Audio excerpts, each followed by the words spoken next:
You've experienced this before. You're standing right in front of someone. You know you've met them, maybe more than once. They're smiling, waiting, and your brain? Empty. Not even close. Not even on the tip of your tongue. Just gone. And suddenly you're not in a conversation anymore. You're in survival mode.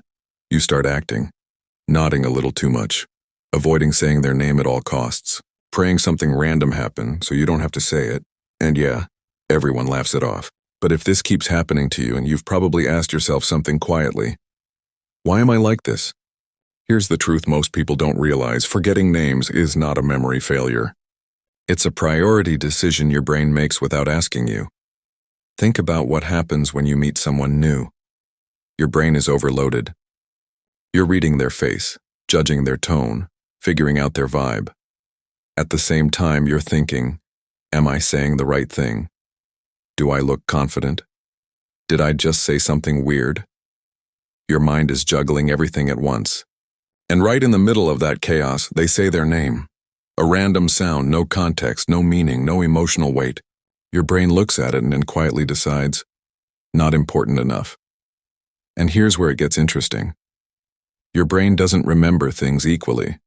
It remembers what connects, what feels something, what links to something you already know. If I tell you someone is a doctor, your mind instantly builds a picture. Hospital, white coat, serious conversations. But if I just tell you their name, it floats there, alone, disconnected. And your brain hates storing disconnected things.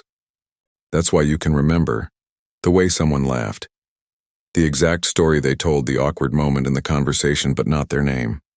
Because your brain saved the experience and not the label. Now here's the part most people won't admit. If you forget names often, there's a high chance you're not careless. You're just too inside your own head. Not in an ego way, in a self-aware way. While they're introducing themselves and you're analyzing yourself. How do I sound? Am I being normal? What should I say next?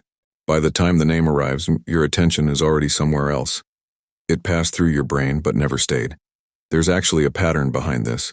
When your mind is preparing what to say next, it stops fully listening to what's happening now. So even though you heard the name, you never really processed it. And that leads to a misunderstanding. You start believing, I'm bad with names. I don't pay attention. Maybe I just don't care enough. But that's not what's happening. What's actually happening is this. Your brain is choosing depth over labels. You remember how people feel, not what they're called. You remember energy, tone, moments, not tags. And ironically, people like this are often the ones who notice small details, remember meaningful conversations, pick up on emotions others miss. Their memory isn't weak. It's just wired differently.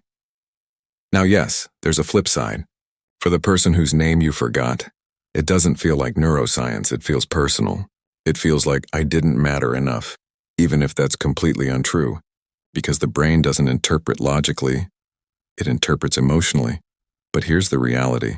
You probably remember things about them they don't even realize you noticed. A sentence they said, a reaction they had, a detail about their life. You were present, just not for the name. And this is something important to understand. Memory is not a recording device. It's a filter. It keeps what feels meaningful and discards what doesn't, without asking you. So no, you're not rude. You're not careless. And you're definitely not unintelligent.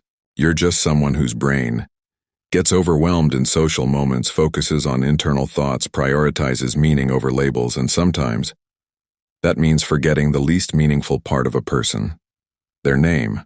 If you want to get better at it, you can. Just create meaning where there is none. Repeat the name, connect it to something familiar, visualize it, because you're not fixing your memory. You're giving your brain a reason to care, but drop the guilt seriously. Because the idea that forgetting names means you don't value people, that's just not true. You remember what actually matters, and in the long run, that's always been more important than a name.